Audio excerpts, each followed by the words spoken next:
Hello and welcome back to study with Saurabh YouTube channel. आज के इस वीडियो में हम सिलेबस पे चर्चा करेंगे। बीपीएससी एईडी डीओ का कई स्टूडेंट्स है जिनकी डिमांड थी कि जो सहायक शिक्षा विकास पदाधिकारी है उसके सिलेबस को आप ब्रेक डाउन करके मुझे बताइए। टॉपिक्स हमें क्या क्या पढ़ने हैं और जो सब टॉपिक्स है वो हमें क्या क्या पढ़ने हैं, इनके बारे में हमें बताइए। आपको पता है कि आपको 3 जो पेपर्स हैं वो इसमें पढ़ने हैं। तो पेपर नंबर जो 2 है उसको हम यहाँ पे डिस्कस करेंगे, जनरल नॉलेज को, जिसमें हम जनरल नॉलेज में भी 2 पार्टों में इस जो जनरल नॉलेज है उसको मैं बाँटूँगा। पहला जो पार्ट रहेगा वो मैं रखूँगा साइंस को, और दूसरा जो पार्ट रहेगा वो जनरल स्टडीज में मैं जीके जो होता है नॉर्मल उसको हम रखेंगे, जहाँ पे हिस्ट्री, ज्योग्राफी, बायो जो है पॉलिटी, ये सब चीज़ें हम क्लियर करेंगे। ठीक है? तो चलिए हम वीडियो की अपनी शुरुआत करते हैं। आपको ये सिलेबस की जानकारी होगी तो इससे तो कुछ समझ में आने वाला है नहीं। ये कंफ्यूजन लोगों को है कि क्या ये जो सामान्य भाषा है, इस सामान्य भाषा में भी 1/3 जो माइनस मार्किंग है ये लागू होगा? तो आई थिंक यस, आपको इसमें भी लागू होगा, तो ये आपको ध्यान रखना होगा। यदि आप बीएसएससी सीजीएल 4 की तैयारी कर रहे हो और आप सोच रहे हो कि आप क्लासेस लो, तो आप इस मेरे जो क्लास है इसको ज्वाइन कर सकते हो, जहाँ पे मैं काफी डिटेल से हर चीजें आपको करवाता हूँ। तो इस संदर्भ में यदि कोई जानकारी चाहिए तो आप मुझे व्हाट्सएप पे ले सकते हो। इसका डेमो जो क्लास है वो भी आपको टेलीग्राम चैनल पे मेरे मिल जाएगा, तो वहां पे जाके इसको देख लोगे। मेरा टेलीग्राम यहाँ से आप ज्वाइन कर सकते हो इसको स्कैन करके। ठीक है? तो ये 3 पेपर्स आपको हैं। तो पहला जो हिंदी और अंग्रेजी है, इसको मैं ऑलरेडी, जो मेरा पहला वीडियो आया था उसमें मैंने काफी डिटेल से इन सबको बता दिया था। यहाँ पे देखिए मैंने लिख भी दिया है। यही चीजें आपको पेपर 1 में पढ़ना है, जहां से आपको 70 मार्क्स और 30 मार्क्स का होगा अंग्रेजी, और 70 मार्क्स का जो है वो हिंदी होगा। तो ऐसे ही डिवाइडेड होगा। तो इसको आपको देख लेना है। ठीक है? मैं इसको फिर से अलग से डिस्कस नहीं करूंगा। मेरा मेन फोकस 4 वीडियोस में जो लाऊंगा उसका मेन फोकस रहेगा, मैं जनरल नॉलेज और जनरल एबिलिटीज और रीजनिंग, मैथ्स और रीजनिंग है उसको मैं यहाँ पे डिस्कस करूंगा। इसमें मैं टोटल 4 वीडियोस हैं वो अपलोड करूंगा इन सिलेबस को लेकर। उस वीडियोस को देखने के बाद आपको इस सिलेबस को इतना मैं क्लियर कर दूंगा कि आप एक एक टॉपिक को उठाकर बस पढ़ लोगे और अपना सिलेबस को आप जल्दी से जल्दी कंप्लीट कर लोगे। ठीक है? तो सबसे पहले हम देखते हैं कि कौन कौन से आपको जो किताबें हैं वो साइंस के लिए कंप्लीट करनी होगी। तो सबसे जो मस्ट आपके लिए किताब है वो आपके पास है तो सही है, नहीं है तो इसको खरीद लीजिए। सामान्य विज्ञान लूसेंट की आती है, हिंदी और अंग्रेजी दोनों में आएगी। इस किताब को आपको एकदम रखना है। उसके बाद आपको जो दूसरी किताब है जो एकदम मस्ट आपको पढ़नी ही पढ़नी है, ये पहली किताब है जो आपको पढ़नी है। दूसरी किताब आपको 9th की जो विज्ञान है, 9th का जो साइंस है उसको पढ़ना है। तीसरी किताब जो है वो आपको 10th का जो साइंस है उसको पढ़ना है। और खास करके जो है, अगर आप बायो में आपको ज्यादा प्रॉब्लम होती है, आपके पास टाइम है, आपको बायो समझ में आता है, तब 11th और 12th का आप बायो भी करोगे। ठीक है? क्योंकि बायो से सवाल काफी टफ जो है वो पूछे जाते हैं। तो 11th और 12th का बायो आप देखोगे। आप अभी देखा है आपने कि बीपीएससी एएसओ में ऑलमोस्ट 15 क्वेश्चन जो है ना वो 11th और 12th से पूछे गए थे। 11 और 12 की जो क्लासेस थी ना उससे ऑलमोस्ट 12 से 15 क्वेश्चन पूछे गए थे। तो ऐसे में ये जरूरी हो जाता है कि आपका जो शिक्षक है, आपका जो टीचर है, वो आपको ये 11th और 12th दोनों की क्लासेस की जो बायोलॉजी है खास करके उसको जरूर करवा दे। यदि आप खुद से करना चाहते हो तो आप खुद से भी कर सकते हो। कुछ ही टॉपिक्स हैं जो आपको पढ़ने हैं, और जो भी टॉपिक्स आपको पढ़ना है वो लिमिटेड मात्रा में पढ़ना है। लिमिटेड मात्रा में ही पढ़ना है। अब ये कैसे डिसाइड होगा कि वो लिमिटेड क्या होगा? क्योंकि टॉपिक्स तो ऑलमोस्ट देखिएगा तो लगेगा कि आपको ये पढ़ना ही है हमें। अब लिमिटेड है वो किस मात्रा में? तो लिमिटेड जब आप पीवाईक्यू देखिएगा तब आपको पता चलेगा कि लिमिटेड किस मात्रा तक हमें जाना है। दूसरी बात कि आपका शिक्षक जो हो वो आपको बताए कि किस मात्रा तक आपको पढ़ना है। ठीक है? तो आप पीवाईक्यू देखिएगा तो समझ में आ जाएगा, या फिर मैं बता दूं तो समझ में आ जाएगा। ठीक है? तो चलिए मैं सबसे पहले 11th और 12th का आपको दिखा देता हूं कि बायो में कौन कौन से टॉपिक्स हैं वो आपको करने हैं। ठीक है? ये जो है वो 11th की बायो की किताब है। आप एनसीईआरटी की जो ऑफिशियल वेबसाइट है वहां से जाकर इस बुक को डाउनलोड भी कर सकते हो। तो यदि आप पीडीएफ पढ़ना चाहते हो तो आपको पढ़ना है। इसमें कई सारे जो यूनिट्स है ना उनमें चैप्टर को डिवाइड किया जाता है। जैसे पहला यूनिट है जीव जगत की विविधताएं, जो बायोडाइवर्सिटीज हैं, उस बायोडाइवर्सिटी डाइवर्सिटी की बात हो रही है। तो यहां से एकदम ईच ईच चैप्टर्स है ना वो सारा आपको पढ़ना है। सारा आपको पढ़ना है। बस आपको वो चीजें नहीं पढ़नी है, जब आप देखिएगा तो आपको समझ में आएगा, जहां पे कुछ अलग जो स्पीसी जैसे केकड़े को डिवाइड कर रहा है, तो उस केकड़े के बारे में आपको डिटेल से नहीं पढ़ना है। वो नीट लेवल का आ जाता है। ठीक है? जो लोग पढ़ते हैं उसके लिए आ जाता है, जो 11 12 पढ़ रहे हैं बायो लेकर उनके लिए आ जाता है। तो वो सब चीजें नहीं करनी है। मैं अपने क्लासेस में हमेशा ये सब चीजें हमेशा करवाता हूँ, जो भी टॉपिक्स मैं करवाता हूँ। तो उसके बाद दूसरा जो यूनिट आता है, यहाँ पे आता है आपको प्लांट्स के बारे में, जो भी पादप हैं उनके बारे में, कि उसका स्ट्रक्चर क्या है उसके बारे में।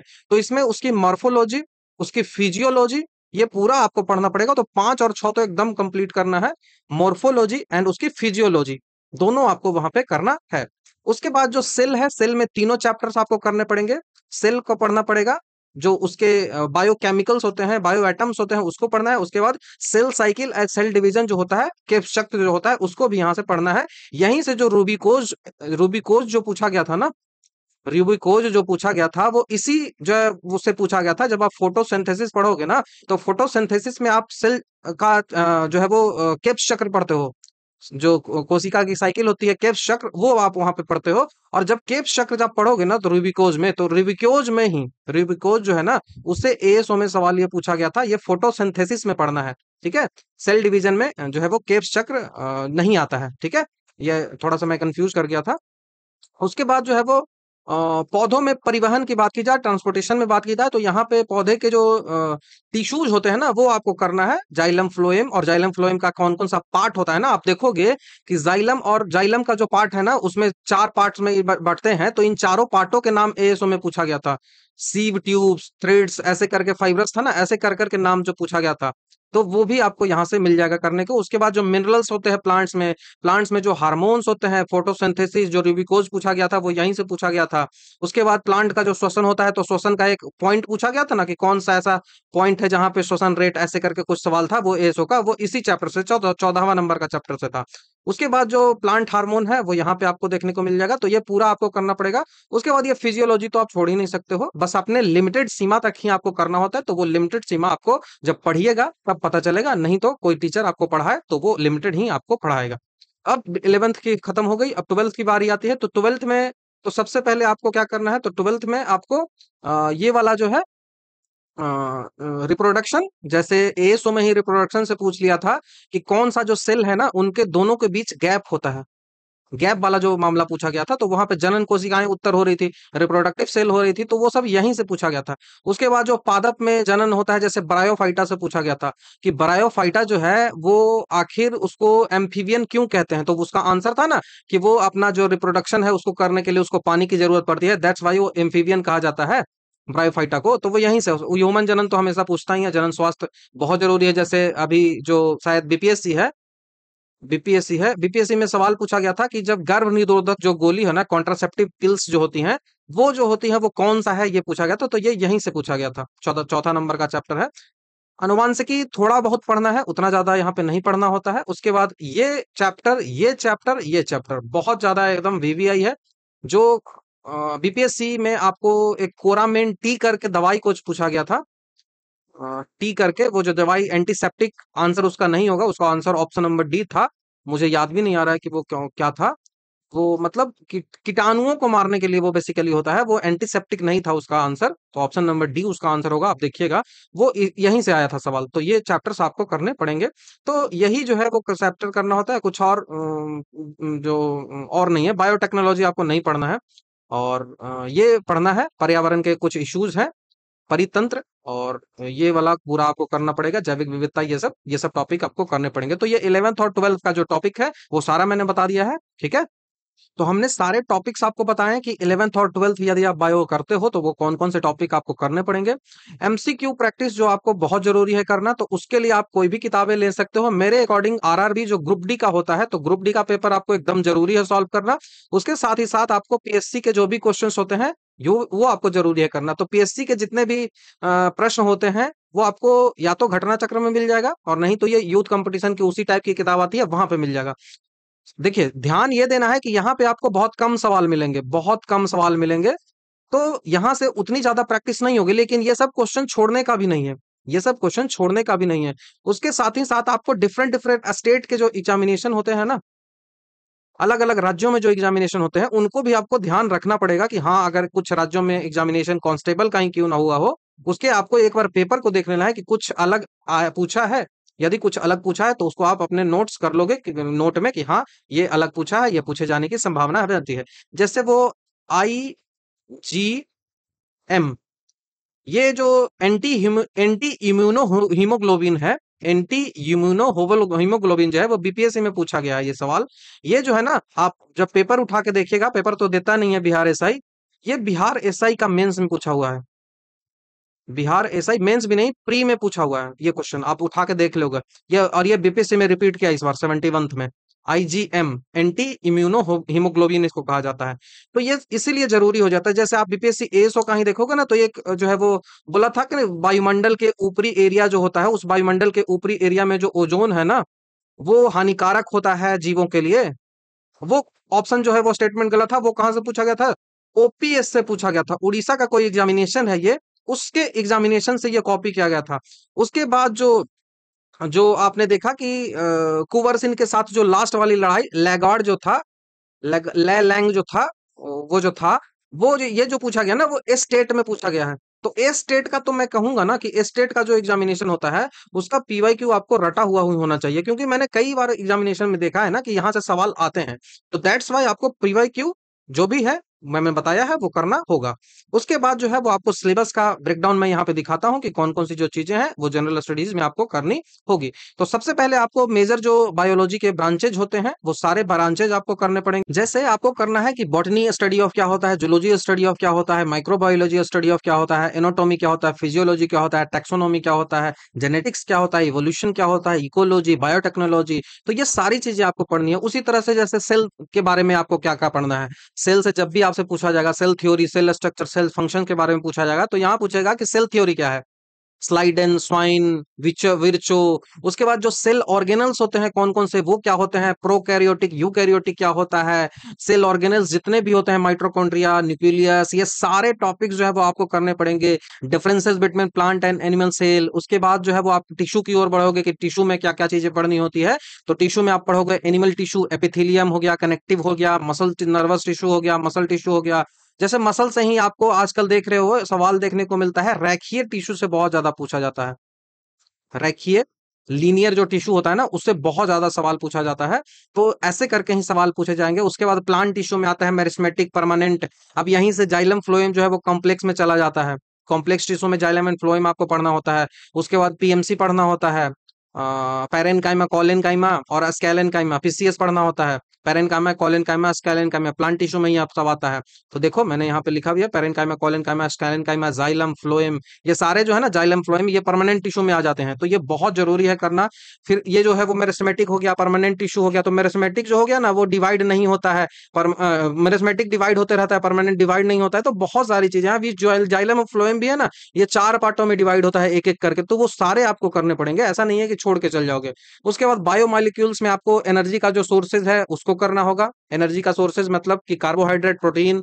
कार्बोहाइड्रेट आपने पढ़ लिया, कार्बोहाइड्रेट क्या क्या होता है, सोर्सेज ऑफ कार्बोहाइड्रेट क्या होता है, कितने टाइप के कार्बोहाइड्रेट होता है, मोनोसेकेराइड, डाइसेकेराइड, पॉलीसेकेराइड, इस सब के बारे में। कार्बोहाइड्रेट जो एक दूसरे से जुड़ता है, एक यूनिट अगर सेकेराइड है, तो एक सेकेराइड जो दूसरे सेकेराइड से जुड़ रहा है, तो वो कौन सा बॉन्ड फॉर्मेशन कर रहा है। बहुत बार ये सवाल पूछा गया है। तो वो बॉन्ड जो है वो ग्लाइकोसिडिक बॉन्ड होता है, तो वो ग्लाइकोसिडिक बॉन्ड पूछा जाता है। उसके बाद प्रोटीन का जो अमीनो एसिड है, वो अमीनो एसिड एक दूसरे अमीनो एसिड से किस बॉन्ड से जो है वो फॉर्मेशन होता है। तो ये पेप्टिडो जो बॉन्ड होता है वो उस पेप्टिडो बॉन्ड से जुड़ता है। तो ये बॉन्ड मैंने देखा है कि एग्जामिनेशन में बार बार पूछा जाता है, तो आपको ये करना होगा। कार्बोहाइड्रेट, प्रोटीन जो हो गया, उसके बाद जो है वो लिपिड जिसको आप फैट कहते हो, तो उस फैट को भी आपको करना होगा। न्यूक्लियस एक जो एसिड होते हैं जिनमें डीएनए और आरएनए डबल हेलिकल स्ट्रक्चर आपको पढ़ना है। डीएनए का खोज किसने किया, आरएनए का खोज किसने किया, दोनों कैसे डिफरेंस है, इनमें जो नाइट्रोजनस सॉल्ट होता है वो कौन सा है, ग्लोबुलिन कैसे अलग होता है। तो ये सब आपको करना है। जैसे नाइट्रोजनस सॉल्ट होता है वो 5 टाइप का होता है। अब ये पांचों में एक जो होता है वो चारों में होता है और दूसरा जो है वो इसमें नहीं होता है, तो वो सवाल पूछा जाता है। तो ये सब पूरा आपको कंप्लीट करना है। मैं जब भी कराता हूँ क्लासेस में तो मैं हमेशा डिटेल से बताता हूँ। जैसे मैंने आपको अभी बीएसओ का बीपीएससी एएसओ का जो 10 सेट करवाने का मैंने कर रहा था जो यूट्यूब पे, उसमें मैंने इन सारे क्वेश्चंस को डिस्कस किया था। ठीक है। उसके बाद जो है वो एंजाइम्स आपको करने हैं। एंजाइम्स में जैसे जो कैटलिस्ट होता है, बायोलॉजिकल कैटलिस्ट, उसके बारे में आपको यहाँ पे पढ़ना होगा। उसके बाद जेनेटिक्स आते हैं। जेनेटिक्स में जो यहाँ पे दिया हुआ है, मेंडलीफ जो है उसका जो इनहेरिटेंस का थ्योरी है, उसको पढ़ना है। उत्तरजीविता का सिद्धांत है, डोमिनेंस का जो थ्योरी है, सेग्रीगेशन का, क्रोमोसोम, जीन्स, म्यूटेशन, ये सब सेल थ्योरी पढ़ोगे वहीं पे आपको पता चल जाएगा। ठीक है। उसके बाद ब्लड के बारे में आपको पढ़ना है, ब्लड ग्रुप क्या होता है, ये सब जब आप ह्यूमन ऑर्गेनल्स जो पढ़ोगे ना, उसमें भी पढ़ लोगे। लैमार्क, डार्विन, इसके बारे में पढ़ना है। नेचुरल सिलेक्शन हो गया, सर्वाइवल ऑफ फिटेस्ट हो गया, उसके बाद मॉडर्न एवोल्यूशन का थ्योरी हो गया, फॉसिल फ्यूल हो गया, ये सब यहाँ पे पढ़ना है। टैक्सोनॉमी में classification of kingdom of species पढ़ना है। उसके बाद बायोनिमोनिक्स जो होता है वो पढ़ना है। उसके बाद बेसिस क्लासिफिकेशन एंड सिमिलरिटी पढ़ना है। ये सबसे ज्यादा इंपॉर्टेंट है। एनिमल किंगडम पूरा आपको पढ़ना है, जितने भी डिवाइड होते हैं, जैसे प्रोटिस्टा से लेकर इकिनोडर्मा तक पूरा पढ़ना है एकदम। कॉर्डेटा में क्या क्या आता है वो पूरा पढ़ना है। उसके बाद ह्यूमन, यहाँ पे ये जो सिस्टम है, यहाँ पे 8 चैप्टर्स आपको करने पड़ेंगे। ये 8 बहुत ज्यादा इंपॉर्टेंट है, जैसे digestive system, circulatory system, respiratory system, excretory system, उसके बाद जो है वो nervous system, endocrine, reproductive system, skeleton system. ये पूरा 8 के 8 चैप्टर आपको एकदम रट्टा होना चाहिए। अगर बायोलॉजी में सवाल पूछता है तो बायोलॉजी में 20% सवाल यहीं से पूछे जाते हैं। तो बहुत ज्यादा इंपॉर्टेंट ये सब चैप्टर हो जाते हैं। उसके बाद विटामिन मिनरल्स पढ़ने होते हैं कि विटामिन का क्या रासायनिक नाम होता है, केमिकल नेम होता है, उसकी किस विटामिन की डिफिशियंसी से कौन सा रोग होता है, ये सब पूछा जाता है।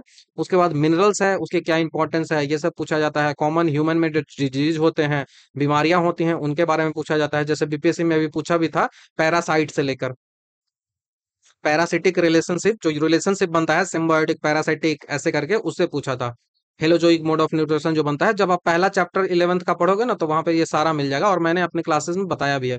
प्लांट किंगडम की मार्फोलॉजी में bacteria, fungi, algae, bryophyta, pteridophyta, ये सब करना है। जिम्नोस्पर्म, एंजियोस्पर्म करना है। उसके बाद मोर्फोलॉजी में रूट सिस्टम, लीफ, मैंने बताया है ना सब एनसीईआरटी में, सब वही चीजें यहाँ पे है। उसके बाद प्लांट की फिजियोलॉजी में ट्रांसपीरेशन ये कैसे करता है, फोटोसिंथेसिस कैसे करता है, रेस्पिरेशन कैसे करता है। यहीं पे आप जो रूबिकोज एसिड वाला पूछा गया था, रूबिकोज जो हार्मोन पूछा गया था ना, उस रूबिकोज हार्मोन को यहीं पे आप सॉल्व कर लोगे जब आपको 11 से आप पढ़ोगे। ट्रांसपोर्टेशन इन प्लांट, प्लांट का हार्मोन क्या है, जाइलम फ्लोएम क्या है, यहाँ पे मिल जाएगा। उसके बाद जो श्वसन रेट वाला पूछा था ना, वो यहीं से सॉल्व हो जाएगा। उसके बाद रिप्रोडक्शन कैसे कैसे प्लांट में होता है, असेक्सुअल, सेक्सुअल, पॉलिनेशन, फर्टिलाइजेशन, जो सीड्स होते हैं बनते हैं, उन सब के बारे में। ठीक है। उसके बाद इकोनॉमिकल इंपॉर्टेंस क्या क्या होता है, तो ये उतना ज्यादा जरूरी नहीं है, लेकिन ये वाला बहुत ज्यादा जरूरी हो जाता है। यहाँ पे क्रिस्प टेक्नोलॉजी बहुत ज्यादा जरूरी हो जाती है, क्योंकि जीन एडिटिंग इससे होती है, तो ये पूछा जाता है। क्लोनिंग भी आजकल, बायोटेक्नोलॉजी उतना इंपॉर्टेंट नहीं है, लेकिन कई बार मैंने देखा है कि सवाल आ जाते हैं। ठीक है। अब हम केमिस्ट्री को देखेंगे कि केमिस्ट्री में कौन कौन सी चीजें आपको पढ़ने हैं। तो यहाँ पे मैटर और उसका क्लासिफिकेशन करना है। फिजिकल एंड केमिकल चेंजेस होते हैं, लॉ ऑफ केमिकल कॉम्बिनेशन जो होता है, उसके बाद डाल्टन का जो थ्योरी है उसको पढ़ना है पूरी अच्छी तरीके से। सेपरेशन जो टेक्निक होती है कि एक जो ओर से होते हैं, एक ओर से कैसे जाकर दूसरी चीज हम निकाल सकते हैं। उसके बाद ओलोट्रॉपी क्या होता है, एटॉमिक मास यूनिट जो है उसको पढ़ना होता है। तो ये इंट्रोडक्शन हो गया। अब दूसरा चैप्टर स्टार्ट होता है एटॉमिक स्ट्रक्चर के बारे में। अब एटॉमिक स्ट्रक्चर में फंडामेंटल पार्टिकल ऑफ एटम पढ़ना है। जैसे आपको यहाँ पे पूरा फंडामेंटल, फंडामेंटल और सब फंडामेंटल दोनों पढ़ना है। इलेक्ट्रॉन, प्रोटॉन, न्यूट्रॉन, उसके बाद इलेक्ट्रिनो, न्यूट्रिनो, प्रोटीनो, ये सारा आपको यहाँ पे करना होगा। उसके बाद एटॉमिक मॉडल का जो भी थ्योरी आया है वो सारा आपको करना पड़ेगा। ये थॉमसन, रदरफोर्ड, बोर, ब्यूरी का जो थ्योरी आया, ये कंप्लीट एकदम आपको करना है। हर चीजें थ्योरी है वो करना है। क्वांटम नंबर पढ़ना है, इलेक्ट्रॉनिक कॉन्फ़िगरेशन पढ़ना है, हाइजेनबर्ग का जो थ्योरी है वो पढ़ना है आपको। उसके साथ साथ एटॉमिक का जो न्यूक्लियस है उसके बारे में आपको atomic number, atomic mass, isotope, isobar, iso electric, जो समस्थानिक आप बोलते हो ना, वही ये सब पढ़ना है। मैं हिंदी और इंग्लिश दोनों में सिलेबस को पीडीएफ बनाकर दे दूंगा। थोड़ा टाइम मेरे पास कम है, दैट्स वाई मैनेज करना थोड़ा मुश्किल हो जाता है। क्योंकि मेरे क्लासेस चलते हैं तो मुझे वीडियोस जो है वो रिकॉर्ड करने पड़ते हैं बहुत ज्यादा। उसके बाद गैस का लॉ होता है, वो पीवी बराबर एनआरटी जो आप पढ़ते हो ना, तो यहाँ पे 3 लॉ गैस का पढ़ना होता है। बॉयल्स लॉ, बॉयल्स लॉ, उसके बाद चार्ल्स लॉ, उसके बाद आइडियल गैस का इक्वेशन है वो पढ़ना होता है। तो 3 गैस आपको पढ़ना यहाँ पे होता है। पीवी बराबर एनआरटी जो पढ़ते हो ना, वो यही है। उसके बाद रेडियो एक्टिविटी है, उससे पूछता है। न्यूक्लियर एनर्जी से पूछा जाता है। केमिकल बॉन्डिंग बहुत इंपॉर्टेंट है, वैलेंसी और type of bond, oxidation reaction हो गया, इलेक्ट्रोलाइसिस हो गया।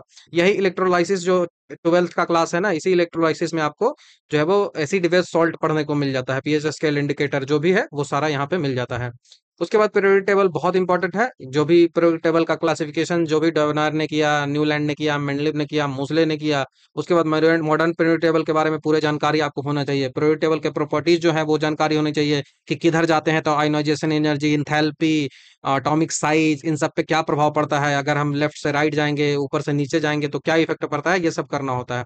नॉन मेटल और मेटल जो होते हैं उनके जो एक एक करके, जैसे हाइड्रोजन के बारे में पूरा डिटेल से पढ़ना है, इसके क्या क्या कॉम्बिनेशन होते हैं, कैसे कैसे ये रिएक्शन करता है, किसके साथ कौन सा कंपाउंड बनाता है, ऐसे ही करके हर चीजों के लिए, ऑक्सीजन के लिए पढ़ना पड़ेगा, नाइट्रोजन के लिए पढ़ना पड़ेगा, फास्फोरस के लिए पढ़ना पड़ेगा, हाइड्रोजन जो गैसेज होते हैं उनके लिए पढ़ना है, इनर्ट गैसेज जो होती हैं उनके लिए पढ़ना है, helium helium neon argon krypton xenon radon इसके लिए पढ़ना है, इनर्ट गैसेज ये सारे हैं, सल्फर सल्फर कार्बन, मतलब एक एक एकदम जो गैसेज सब्सटेंस है उसके लिए पढ़ना है। जैसे मेटल में हमको पूरा सोडियम, एल्युमिनियम, लोहा, जिंक, कॉपर सब पढ़ना है। एलॉय क्या होता है, एक्सट्रैक्शन मेथड क्या होता है, कैसे हम एक्सट्रैक्शन कर सकते हैं, इसका एप्लीकेशंस क्या होता है, ये सब पढ़ना है। उसके बाद फ्यूल और उसके टाइप्स क्या होते हैं वो पढ़ना है। पॉलीमर्स क्या होता है, सोप क्या होता है, डिटर्जेंट क्या होता है, ग्लास क्या होता है, किस प्रकार के कांच होते हैं, कौन सा कांच जो है वो जो है वो चश्मा के रूप में यूज किया जाता है, ये सब पूछा जाता है, तो आपको ये पूरा करना पड़ेगा। उसके बाद जो है वो ऑर्गेनिक केमिस्ट्री आता है, जिसमें नॉमेनक्लेचर तो नहीं पूछा जाएगा, हाइड्रोकार्बन पूछे जाते हैं, अल्कोहल और एसिड के पूछा जाएगा, केमिकल रिएक्शन इक्वेशंस पूछे जाते हैं। उसके बाद फिजिक्स की बात आती है, तो फिजिक्स में यूनिट एंड मेजरमेंट हो जाता है। यूनिट एंड मेजरमेंट सबसे पहला चैप्टर है, जिसमें यूनिट मेजरमेंट करना है, मेजरमेंट का इंस्ट्रूमेंट क्या क्या होता है, फिजिकल क्वांटिटीज क्या क्या होती हैं वो पढ़ना है। दूसरा आता है मैकेनिक्स, मैकेनिक्स में आपको वर्क पढ़ना है, कार्य जिसको बोलते हैं। उसके बाद आपको पावर पढ़ना है, शक्ति जिसको बोलते हैं। उसके बाद आपको ऊर्जा पढ़ना है। ऊर्जा के बाद आपको मास जो द्रव्यमान होता है वो पढ़ना है। उसके बाद न्यूटन का जो लॉ होता है मोशन से रिलेटेड, गति से संबंधित न्यूटन के जो नियम है वो करने हैं। उसके बाद आपको फोर्स करना है कि बल आखिर क्या होता है, बल कितने प्रकार के होते हैं, वो सारा फोर्स के बारे में। उसके बाद आपको लीनियर मोमेंटम करना है, रेखीय जो संवेग होता है वो आपको करना है। उसके बाद कंजर्वेशन ऑफ मोमेंटम करना है। बीपीएससी में ये सवाल पूछा गया था इस बार 71 में। उसके बाद डिस्टेंस और डिस्प्लेसमेंट में क्या अंतर होता है, ये सब चीजें आपको करनी पड़ेगी। उसके बाद स्पीड एंड वेलोसिटी करना पड़ेगा, और उसके बाद प्रोजेक्टाइल मोशन करना पड़ेगा। तो ये सारी चीजें मैकेनिक्स में ही आती हैं, तो ये सब आपको कंप्लीट यहाँ पे करना होगा। एक्सेलरेशन क्या होता है ये करना हो, इक्वेशंस ऑफ जो मोशंस होते हैं, मोशन से संबंधित 4 इक्वेशन गैलीलियो ने दिया था, तो उन चारों इक्वेशन को एकदम कंप्लीट आपको होना चाहिए कि कौन सा किसके किसके बीच रिलेशन बनाता है। बहुत ज्यादा यहाँ से मैंने सवाल देखा है, तो आपको ये ध्यान होना चाहिए। उसके बाद फ्रिक्शन है, कितने टाइप के फ्रिक्शन होते हैं, कौन सा फ्रिक्शन, जैसे 3 टाइप के फ्रिक्शन होते हैं, तो उस फ्रिक्शन में सबसे ज्यादा कौन सा फ्रिक्शन होता है, फ्रिक्शन को कैसे कम करते हैं, फ्रिक्शन का क्या फायदा है, इसका क्या नुकसान है। उसके बाद एसएचएम से बहुत ज्यादा सवाल पूछा जाता है। सिंपल हार्मोनिक मोशन जो होता है, एक झूले पर एक लड़की खड़ी हुई है, अब वो अब बैठी हुई थी, वो खड़ी हो गई, तो उसका जो है वो दोलन की क्रिया होती है, उस पर क्या इफेक्ट पड़ेगा, इस ऐसे ऐसे सवाल यहाँ से एसएचएम से पूछा जाएगा। उसके बाद ग्रेविटेशन आ जाता है, तो न्यूटन का ग्रेविटेशन से संबंधित जो भी लॉ, मोशन अंडर ग्रेविटी को पढ़ना है, सैटेलाइट का मोशन होता है उसको पढ़ना है, एस्केप वेलोसिटी, अगर हमको सूर्य नीचे से भेजना है ऊपर ब्रह्मांड जो जहां ग्रेविटेशन काम ना करे तो वहां पे कितना स्पीड से भेजना होता है, ये सब। उसके बाद प्रॉपर्टी ऑफ मैटर, इलास्टिसिटी पढ़ना है, सरफेस टेंशन क्या होता है, उसके बाद कैपिलरिटी क्या होता है, स्नायुता क्या होती है, लिक्विड क्या यदि पढ़ना है हमको, buoyancy force, Archimedes principal, pressure क्या होता है, डेंसिटी क्या होता है, काइनेटिक थ्योरी क्या होता है, ये सब करना है। उसके बाद थर्मोडायनेमिक्स में आएंगे, तो इसमें टेम्परेचर को मेजर करने का क्या क्या तरीका होता है उसको करना है। उसके बाद थर्मल कंडीशन क्या क्या होती है वो करना है आपको, थर्मल एक्सपेंशन क्या होता है वो करना है, कन्वेक्शन क्या होता है, कंडक्टर, इंसुलेटर, ये सब कैसे, कंडक्शन कैसे होता है, इंसुलेशन कैसे होता है। कोई भी चीज गर्म होता है उसके 3 तरीके होते हैं, तो वो तीनों तरीके आपको ध्यान रखना है। किरचॉफ्स लॉ क्या होता है, स्टीफन लॉ क्या होता है, न्यूटन लॉ यहाँ पे कैसा होता है, ये सारा करना है। और सब मैं करवाता हूँ, एक एक चैप्टर्स जो है वो मैं करवाता हूँ अपने क्लासेस में। उसके बाद phase of transition, latent heat, ये सारा करना है, वेपराइजेशन, ह्यूमिडिटी, ये सब करना है। जैसे ह्यूमिडिटी बार बार सवाल आता है। उसके बाद थर्मोडायनेमिक्स आ जाता है। उसके बाद वेव ऑफ साउंड आ गया, वेव करना है, नेचर ऑफ साउंड करना है, फ्रिक्वेंसी करना है, स्पीड ऑफ साउंड करना है, साउंड के जो कैरेक्टरिस्टिक है वो आपको करना है, इको आपको करना है, जो सोनार और रडार है उसके बारे में पढ़ना है। उसके बाद लाइट आता है, लाइट में नेचर ऑफ लाइट पढ़ना है, स्कैटरिंग पढ़ना है, रिफ्लेक्शन पढ़ना है। उसके बाद रूल ऑफ रिफ्लेक्शन पढ़ना है, मैग्निफिकेशन पढ़ना है, रिफ्रैक्शन पढ़ना है, टोटल इंटरनल रिफ्रैक्शन पढ़ना है, लेंसेज पढ़ने हैं, ह्यूमन आई पढ़ना है, ऑप्टिकल जो भी इंस्ट्रूमेंट होते हैं जो यूज होते हैं वो सारे आपको यहाँ पे करना है। उसके बाद जो है वो डिस्पर्शन और रेनबो के बारे में पढ़ना है, पूरे डिटेल से आपको पढ़ना है। जैसे अभी प्लेन लेंस के बारे में पूछा गया था बीपीएससी में। उसके बाद इलेक्ट्रिसिटी आती है, बहुत ज्यादा इंपॉर्टेंट है, यहाँ पे एक इक्वेशन वाला पूछ लिया जाता है बार बार सवाल। इलेक्ट्रिक चार्ज क्या होता है, कूलम्ब लॉ क्या होता है, इलेक्ट्रिक सर्किट क्या होता है, इलेक्ट्रिक करंट क्या होता है, कंडक्टिविटी एंड ओम्स लॉ क्या होता है, रेसिस्टेंस क्या होता है जो उसको प्रतिरोधकता कहते हैं, इलेक्ट्रिक पावर और एनर्जी क्या होता है, इलेक्ट्रिकल इंस्ट्रूमेंट के बारे में आपको पढ़ना है, ट्रांसफॉर्मर के बारे में पढ़ना है, इलेक्ट्रिक बल्ब के बारे में पढ़ना है, इलेक्ट्रिक सेल के बारे में पढ़ना है। उसके बाद मैग्नेटिज्म आता है, यहाँ पे मैग्नेटिज्म पढ़ना है आपको, इलेक्ट्रॉनिक्स पढ़ना है। उसके बाद जो मॉडर्न फिजिक्स आता है, बहुत ज्यादा इंपॉर्टेंट ये पार्ट हो जाता है, यहाँ से सवाल बहुत ज्यादा देखने को मिलते हैं। मॉडर्न फिजिक्स में आपको बहुत कुछ करना है, जो लूसेंट वाली मैंने किताब बताई है ना, उस लूसेंट वाली किताब से ये सारी चीजें आप करोगे। इसके लिए एनसीईआरटी फॉलो नहीं करना है। मॉडर्न फिजिक्स, न्यूक्लियर फिजिक्स, ये दो करना है। उसके बाद इन्वेंशन जो होते हैं, इंपॉर्टेंट साइंटिफिक इन्वेंशन हो गए, उसको आपको यहाँ पे करना है। ठीक है, तो हमने यहाँ पे काफी डिटेल से ईच टॉपिक्स के बारे में, वो टॉपिक्स क्या है और उनके जो सब टॉपिक्स क्या हैं इनको भी मैंने बताया है। अब इस सब टॉपिक और टॉपिक को आप एकदम, मैं पीडीएफ दूंगा, उस पीडीएफ से आप जो है वो प्रिंट आउट निकलवा लो या फिर अपने फोन में रख लो, अपने पेज में नोट कर लो और एक एक टॉपिक को एकदम पढ़ लो। जो भी किताबें मैंने बताई हैं उन किताबों से पढ़ लो। उसके बाद साइंस में मैं दावे के साथ कह सकता हूं कि आप 85 टू 90% क्वेश्चन सॉल्व कर पाओगे साइंस के। 85 टू 90% क्वेश्चन सॉल्व कर पाओगे। ठीक है, तो thank you very much. Next video जो होगा वो इसी में हम जो है वो एक एक सब्जेक्ट को लेकर चलेंगे। तो thank you very much. Next video में आपसे जल्द ही मिलता हूं।